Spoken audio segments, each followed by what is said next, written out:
No one has ever accused Lawrence Llewellyn Bowen of being an intellectual. He owes his fame and fortune to low-brow television makeover programs, turning bog-standard suburban homes into miniature Bangkok brothels. Middle England made him. Yet he clearly holds in contempt the millions who invited him into their living rooms.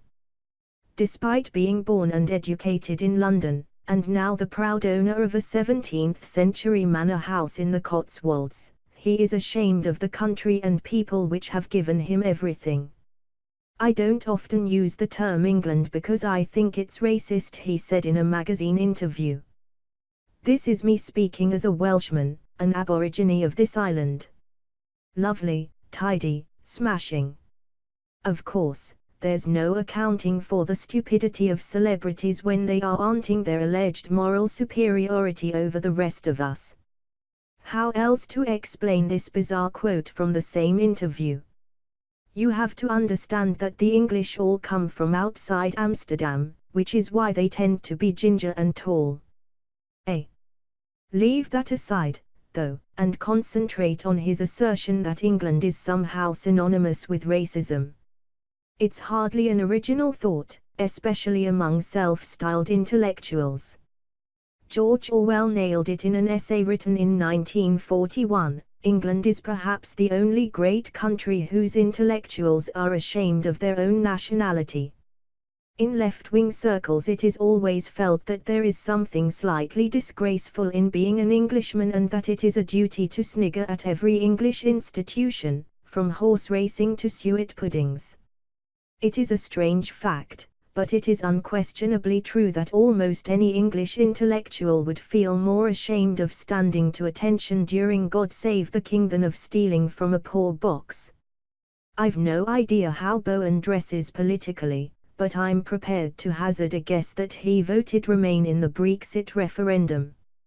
It is an article of faith among pro-EU zealots that every single one of the 17.4 million people who voted Leave only did so because they hate foreigners. The notion that English equals racist runs deep in lovey land, as it does in political circles.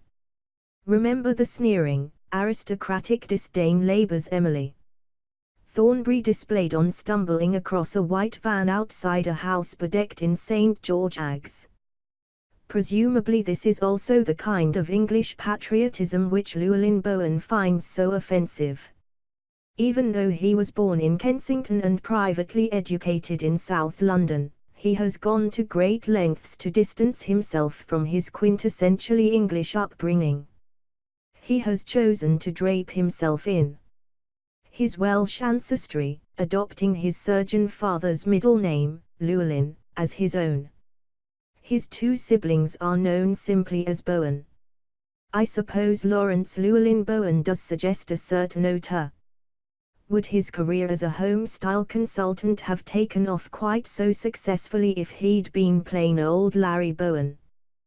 There's nothing wrong with celebrating your roots, although some people do take it to extremes.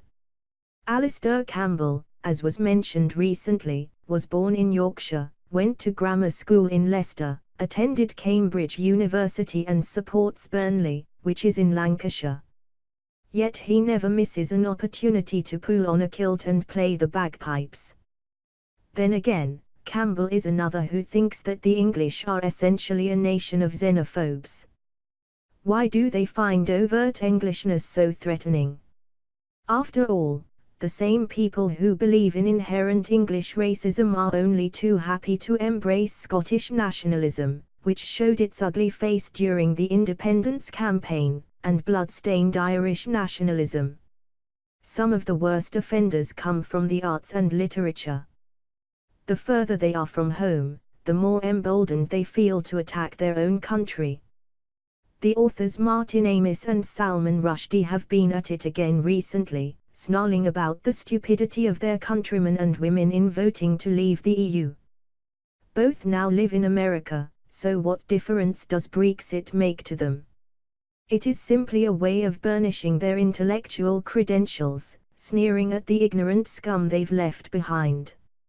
You might have thought that Rushdie, in particular, would show a little more humility and gratitude to the British taxpayers who spent millions protecting him from the death sentence passed by Ayatollah Khomeini for blaspheming the Prophet in his book The Satanic Verses. Still, humility isn't something we've come to expect from the literary Illuminati, especially preening, self-obsessed snobs like Rushdie. Never mind the Satanic Verses, I'd have strung him up on the strength of Midnight's Children. Actors are just as bad, by and large. Every time Emma Thompson lands in Hollywood, she seems unable to resist tipping a large bucket load of ordure on the folks back home. Look at me, she's saying, I'm a citizen of the world, not a backward, racist island off the coast of Europe, proving yet again that Orwell's words are as relevant today as they were more than 75 years ago. Recently, we saw the last night of the proms hijacked by Remainers handing out EU eggs and the BBC refusing to broadcast Rule Britannia in Scotland and Wales for fear of upsetting the Celts. Next year, they'll probably hire Lawrence Llewellyn-Bowen to give the Albert Hall a makeover, removing anything which smacks of Britishness, or, heaven forfend, Englishness, once and for all. They could call it the last night of the Poms. Dismissed as fantasy any suggestion that the European project would mean powers leeching away from Britain. Funnily enough, they're not saying that now.